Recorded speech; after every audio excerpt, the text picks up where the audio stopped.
Bismillahirrahmanirrahim. Assalamualaikum warahmatullahi wabarakatuh. Salam sejahtera kita sekalian. Saudara-saudara sekalian yang saya hormati dan yang saya banggakan, sebagai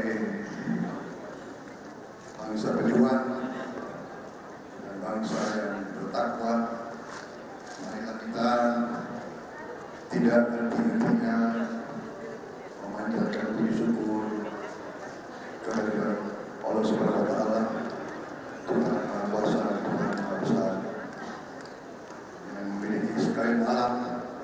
Hanya kepada Allah kita berdoa dan hanya kepada Allah kita meminta pertolongan. Salawat dan salam kita aturkan kehadiran junjungan kita baginda Nabi besar Muhammad Rasulullah SAW yang telah memberi kepada kita agama dan tenaga. Karena saudara sekalian yang saya hormati, Ketua Umum Ikatan Cendekiawan Muslim se-Indonesia, Bapak Profesor Arif Satria, Bapak Profesor Muhammad Najib, Wakil Ketua Umum, Bapak Dr. Prio Budi Santoso, Wakil Ketua Umum, Bapak Profesor Muhammad Jafar Harsha, Wakil Ketua Umum, Bapak Andi Ansar Cakra Wijaya, Wakil Ketua Umum, Bapak Profesor Teguh Abdullah Sani, Wakil Ketua Umum, Ibu Profesor Riri Fitrisari, Wakil Ketua Umum, Ibu Dr. Andi Yuliani Paris, Sekjen HMI, Bapak Dr. Ilham A. Habibi, Ketua Dewan Pakar, dan seluruh peserta silaturahmi kerja nasional Ikatan Cendekiawan Muslim se-Indonesia yang saya hormati dan saya banggakan.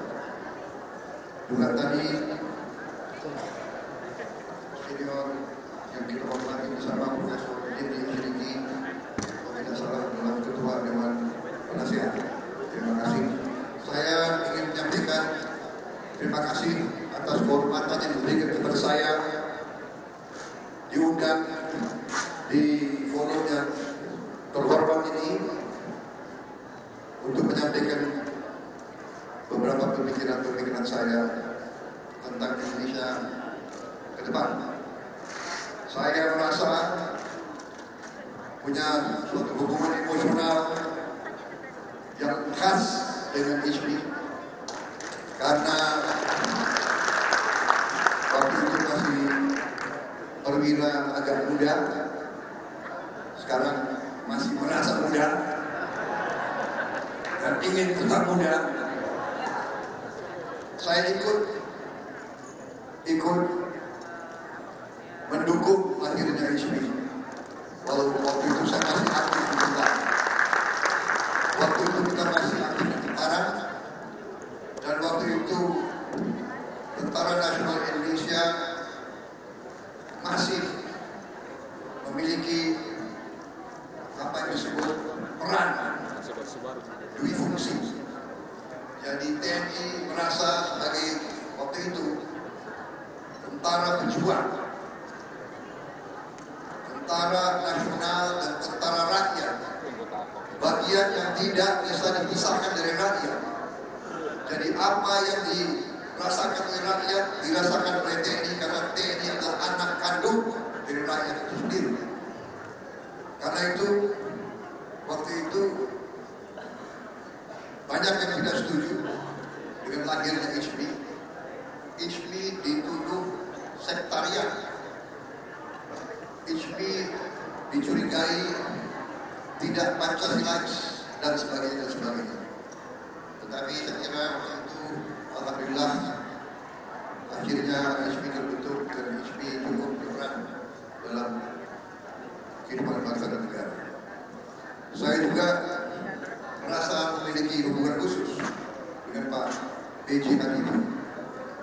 Waktu itu kami generasi muda pada saat itu mengagumi Pak B.J. Habibie karena Pak B.J. Habibie adalah putra Indonesia yang belajar di luar negeri, ingin dan berhasil untuk belajar menyerap dan menguasai teknologi tinggi. Dan kami waktu itu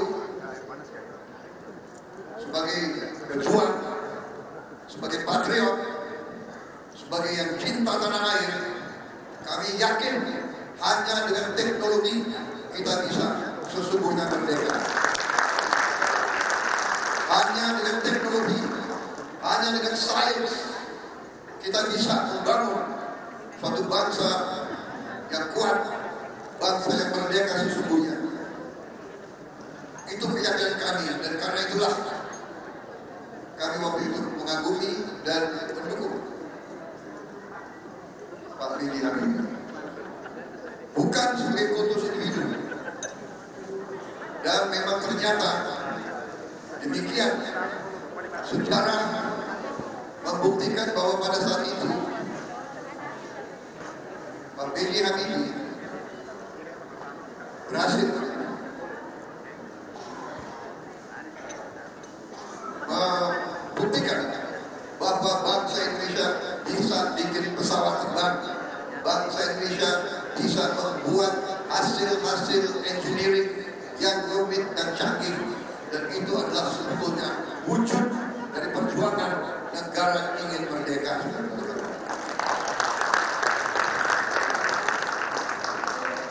Saudara-saudara sekalian,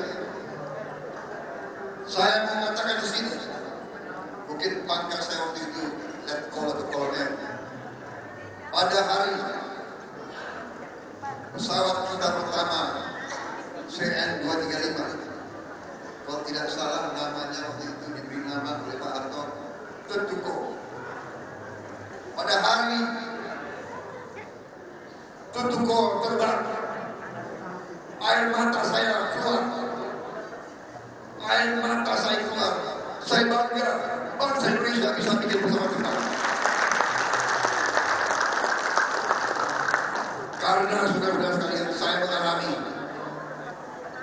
saya kira Pak Ilham juga mengalami, kita mengalami sekolah di tengah bangsa lain, di mana hampir tiap hari kita dibully, tiap hari kita dihina, dibilang bahwa kita tidak bisa bikin apa-apa, bahwa kita bikin peneliti saja tidak bisa, bahwa kita masih tinggal di pohon, bahwa rakyat kita telanjang. Jadi saudara, kemerdekaan sesungguhnya adalah kemampuan bangsa itu untuk berdiri di atas kaki kita sendiri, untuk memberi kehidupan, penghidupan, dan kualitas hidup bagi rakyat kita. Saya kira perjuangan itu tidak berhenti. Saudara-saudara, saya dikasih dengan 20 menit, jadi saya tuh ingin agak protes. Kita bicara bangsa hanya dikasih 20 menit, tapi tidak ada masalah. Kita harus disiplin, kita patuh. Jadi cara saya adalah saya membagi buku saya kepada saudara-saudara. Tidak pernah dibaca. Jadi buku itu bisa mengikuti alur pikir saya. Dan buku yang terakhir baru selesai kurang lebih 5 hari yang lalu. Jadi forum ini adalah forum salah satu yang pertama menerima buku itu.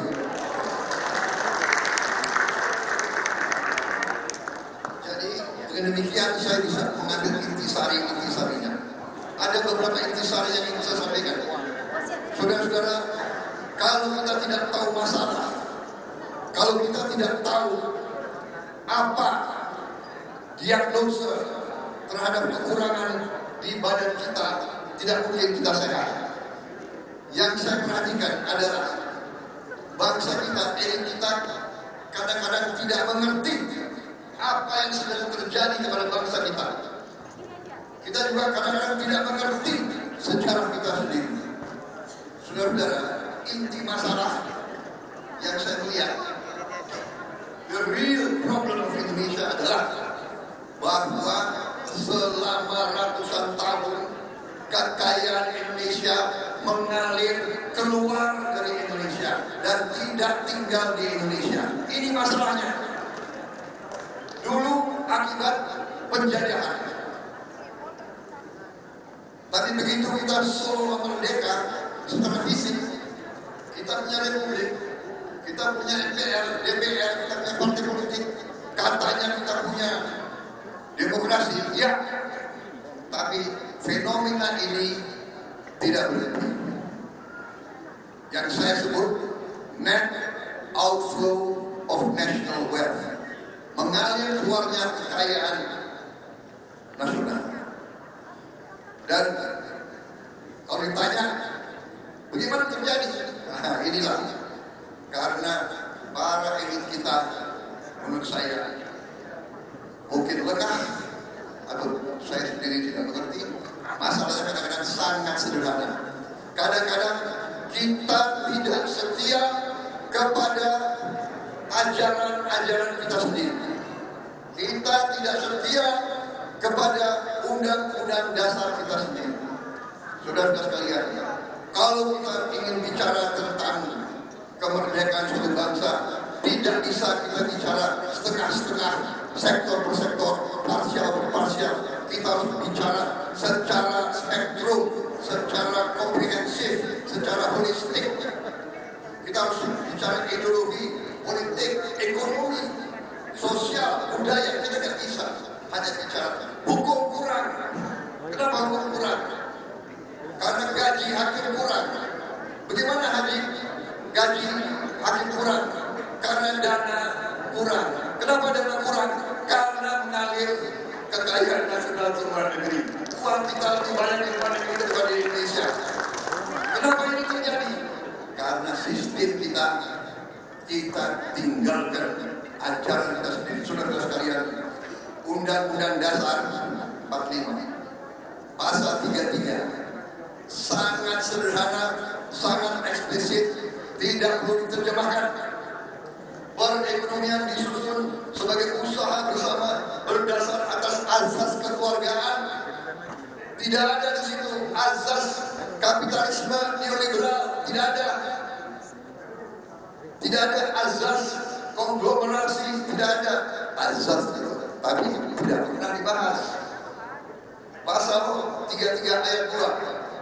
Cabang-cabang produksi yang penting bagi negara dan yang menguasai hajat hidup orang banyak dikuasai oleh negara.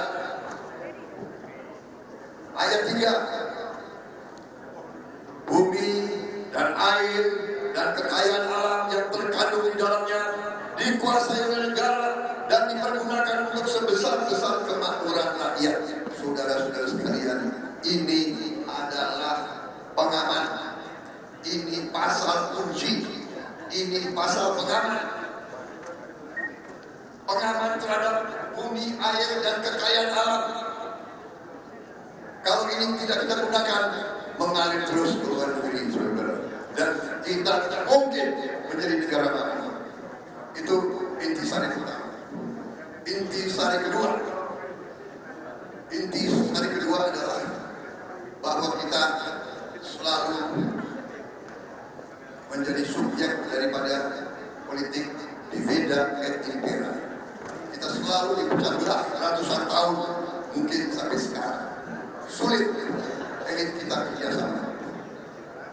Kajian-kajian strategis banyak negara mengatakan Indonesia akan menjadi negara kelima ke-6 terkaya terbesar di dunia. Semua indikator mengatakan seperti itu. Dan saya yakini, saya sudah pelajari semua itu memang akan terjadi. Dengan syaratnya adalah elit Indonesia bisa kerjasama, bisa kolaborasi. Dan kalau kita lihat dunia sekarang, hampir di seluruh dunia, negara-negara yang besar pecah belah, bahkan perang saudara, ribut di mana-mana. Saudara-saudara sekalian, itu intisari kedua. Kenapa Prabowo bergabung dengan Jokowi. Karena saya sadar, saya mengerti waktu itu bahwa ada kekuatan-kekuatan besar yang siap selalu untuk membuat Indonesia gaduh, membuat Indonesia rusuh dan senang kalau Indonesia pecah. Dan saya tidak bagian dari pemecahan Indonesia. Dan sama kenapa saya kagum sama B.J. Habibie, karena saya lihat visi beliau, kemampuan beliau dan komitmen beliau. Kenapa sekarang saya gabung sama Jokowi? Dan tidak hanya gabung, saya gabung, saya bersatu, dan saya berjuang bersama. Kenapa? Karena dari sejak saya gabung, saya dekat, saya saksi bahwa beliau visinya juga ingin membangun Indonesia berdiri di atas kaki kita sendiri.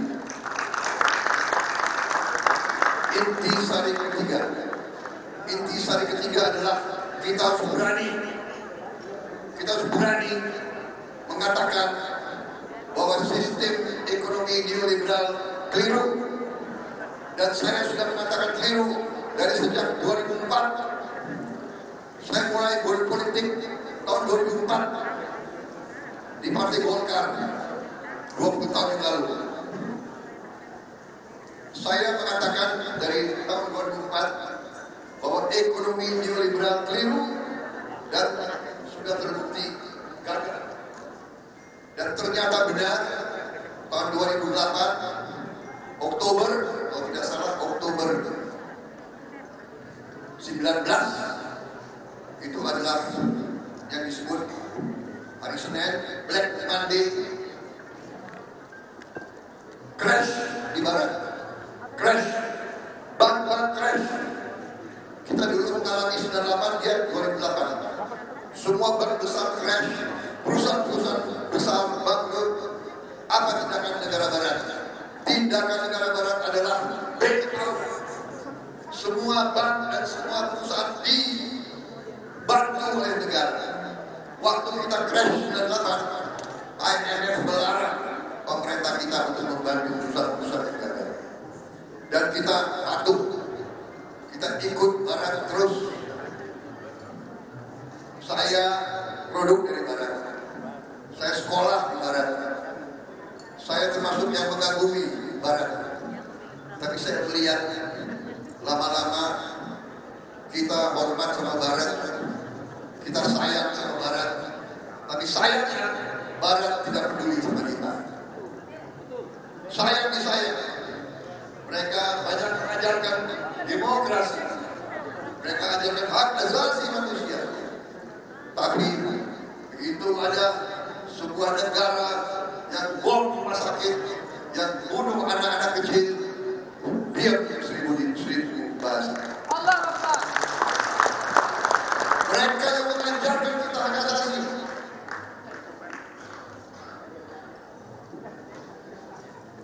Jadi ternyata saudara-saudara, apa yang diajarkan seringkali bukan itu yang diyakini.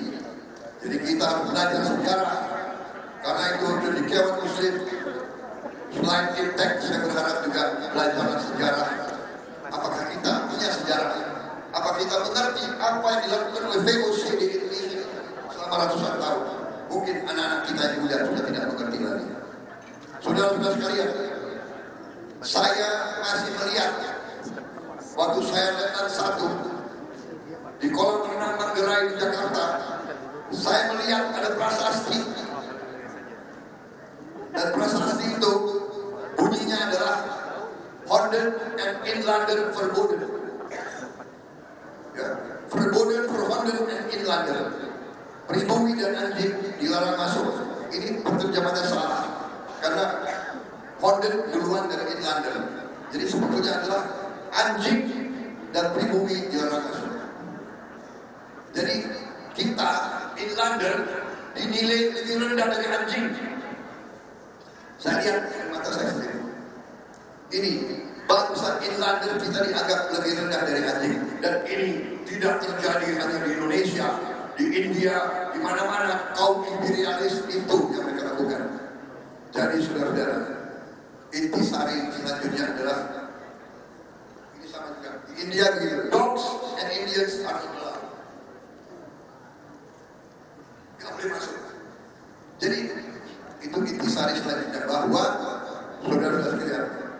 ternyata ada ilmu bernegara.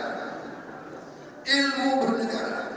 Dan ilmu ini kadang-kadang saya melihat elit Indonesia kurang mau pelajari. Ilmu bernegara itu di banyak sekolah universitas itu disebut adalah national power. National power. Kekuatan nasional. Kekuatan nasional terdiri berapa elemen. Dan kita punya semua itu. Geografi negara sangat luas sebesar Eropa.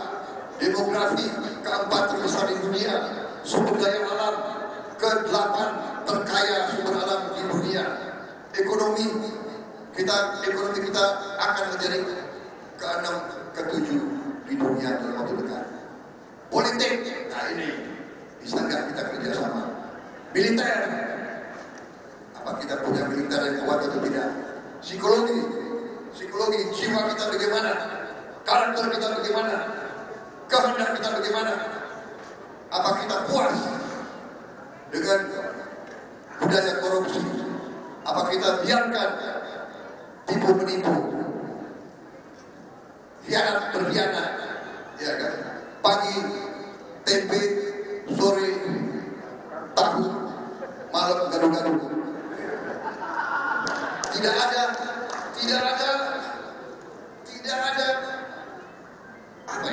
ada prinsip. Yang penting saya untung, yang penting saya, yang penting kelompok saya, yang penting partai saya. Tidak mengerti bahwa yang penting harusnya bangsa dan rakyat Indonesia di atas segala-galanya. Selanjutnya, intisari selanjutnya adalah suatu adagium yang diajarkan di salah satu peradaban kerajaan yang sangat sukses di dunia ini. Hanya ada 9 atau 10 peradaban kekaisaran yang hidupnya lebih dari 300 tahun. Kalau tidak salah hanya 11. Tiongkok, India, Persia, ya kan? Rusia, Maya Inka, Inggris, Jerman, peradaban Islam. Peradaban Islam cukup panjang, lebih dari 1000 tahun. Dan ujungnya adalah Ottoman. Di Ottoman ada pelajaran untuk semua bupati gubernur Ottoman. Saya dapatkan di salah satu buku tentang kerajaan Ottoman, ya, yang hidupnya dari 1299 sampai 1923. Teorinya hanya sederhana. Tidak ada negara tanpa tentara yang kuat. Sekarang kita lihat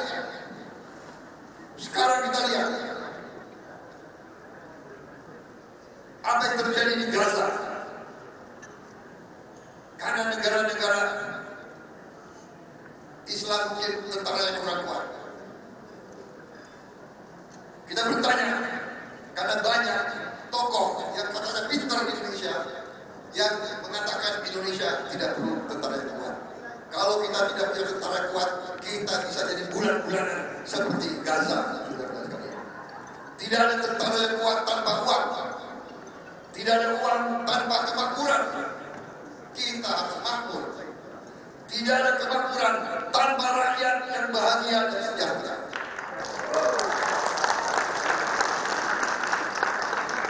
Kalau rakyat tidak bahagia dan sejahtera, rakyat tidak membayar pajak. Tidak ada rakyat yang bahagia dan sejahtera tanpa pemerintah yang bersih dan adil. Artinya, kalau kita mau negara kita kuat, bertahan dan berhasil, negara kita harus adil. Karena tidak ada negara tanpa keadilan yang bisa bertahan. Saudara-saudara, ini bukan pelajaran yang Prabowo Subianto. Ini adalah yang sudah dilaksanakan suatu keberhasilan The Ottoman Empire ratusan tahun. Kemudian yang terakhir intisari, bahwa kita sekarang berada di titik persimpangan landasan-landasan yang kuat sudah dibangun oleh beberapa presiden berturut-turut. Harus diakui, semua presiden berjasa. Tidak bisa kita katakan satu yang baik, yang lain jelek, tidak ada. Kita akui peran Bung Karno. Kita harus akui peran Pak Harto. Kita akui peran semua presiden. Yang terakhir sekarang ini prestasi Pak Jokowi meletakkan dasar yang kuat dan kita berada di sekarang kemungkinan besar potensi kita untuk take off. Saudara-saudara, prestasi yang sudah dicapai, fondasi solid. Apa yang kita inginkan? Kita ingin mencapai Indonesia Plus 2045. Cita-cita kita besar. Dari sekarang 1,3 triliun, sekarang 2023 kita sudah berada GDP kita 1, triliun, tahun depan 1,5 triliun, dan kita menuju 2045 9,8 triliun. Itu sasaran kita. Slide yang lambat. Jadi HP, jangan bikin malu lagi. Ada Pak Ilham di situ. Kalau ada Pak Ilham merasa ada Pak Ilham Habibie lihatin saya. Benar-benar sekalian, itu target kita. Dan pertanyaan apa kita mampu mencapai? Kita mampu mencapai. Salah satu banyak sekali programnya saya sudah disampaikan buku karena saya sudah diprototin oleh ketua. Waktu saya sudah mepet, saya ambil kesimpulannya saja. Kesimpulannya adalah saudara-saudara, hilirisasi. Kita tidak boleh mengizinkan bahan-bahan kita, sumber alam kita dijual murah sebagai bahan mentah ke luar negeri. Saudara-saudara, mengerti atau tidak? Begitu pemerintah mengatakan mau menghentikan ekspor nikel sebagai bahan mentah karena harus dibangun smelter di Indonesia, Eropa berat diprotes, dan kita katanya mau diadu ke sini, mau diadu ke sana. Padahal mereka memboikot kelapa sawit kita. Selama puluhan tahun mereka jual Mercedes, mereka jual mobil, motor, semua dia jual ke Indonesia. Tapi kita menjual kelapa sawit dipersulit, nggak boleh. Sekarang mereka mempersulit coklat, teh, kopi dengan alasan kita merusak hutan. Padahal mereka yang datang ke Nusantara, mereka paksakan kita tanam kopi, tanam coklat, tanam teh. Mereka yang bakar hutan kita, dan sekarang mereka nuduh kita merusak hutan. Saudara sekalian, aneh bin ajaib. Kita ini terlalu kagum sama orang asing. Istilahnya adalah minder warga hate complex, rasa rendah diri. Sudah dulu dia paksakan kita, namanya apa itu? Tanam paksa, kultur stelsel, iya kan? Sekarang dia tuduh kita merusak hutan.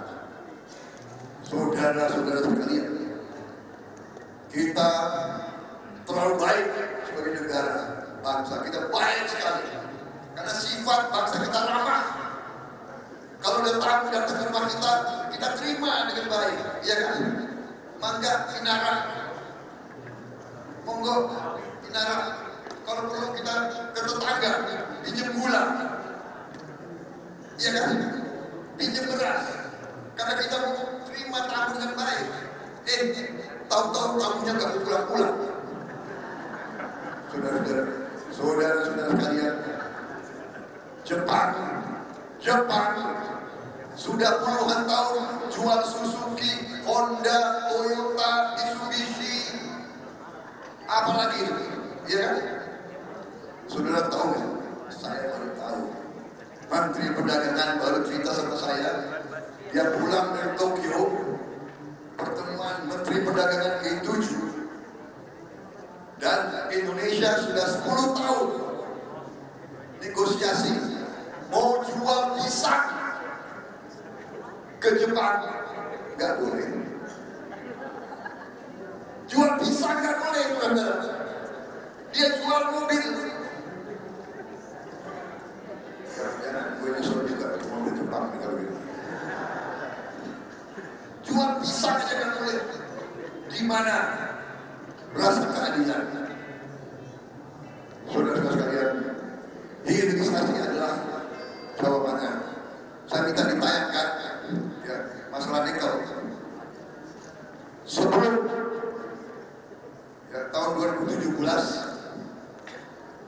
produk nikel kita yang kita jual nilainya adalah 3 miliar dolar Amerika.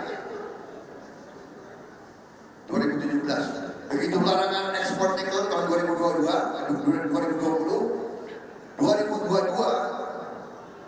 penerimaan kita dari nikel dan turunannya adalah 33,8 miliar. 10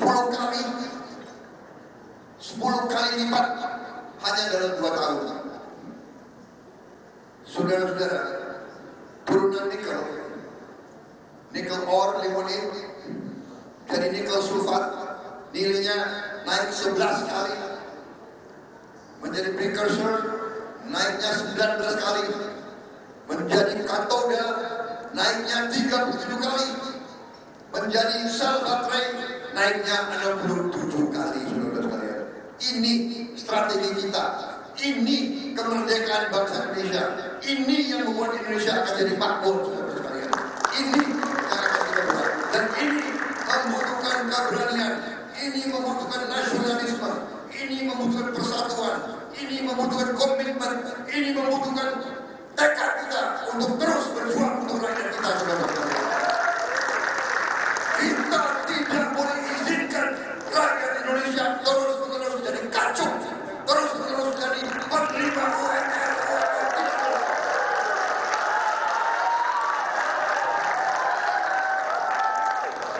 Saudara-saudara sekalian, selain nikel, kita sudah identifikasi 21 komoditas prioritas hilirisasi. Batu bara, nikel, timah, tembaga, boksit, besi baja, emas, perak, aspal beton, minyak bumi, gas bumi, sawit, kelapa, karet, biofuel, kayu, getah pinus, udang, perikanan, rajungan, rumput laut, garam. 21 komoditas ini kita sudah bikin petanya, kita sudah bikin apa yang disebut pohonnya, pohon industri. Contoh, tembaga. Dengan hilirisasi inilah peta yang dibuat. Kita akan punya industri piping, industri elektrikal, industri elektronika, arsitektur, otomotif, industri koin, biomedical, appliance, dan nilainya akan puluhan kali. Lanjut nikel, ini pon industrinya. Lanjut, ini boksit,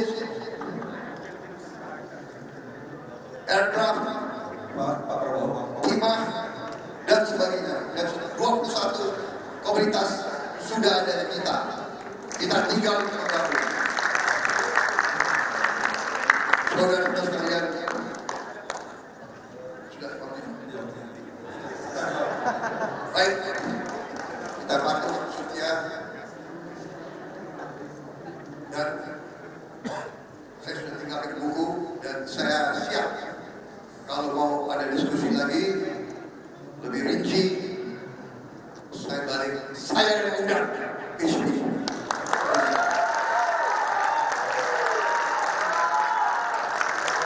Tapi kalau saya undang, saya boleh bicara 3 jam. Assalamualaikum warahmatullahi wabarakatuh. Terima kasih atas perhatian saudara. Indonesia gemilang. Masa depan Indonesia gemilang, saudara sekalian. Kita akan menjadi negara hebat. Kita akan menjadi negara makmur. Kita akan hilangkan kemiskinan dari Indonesia.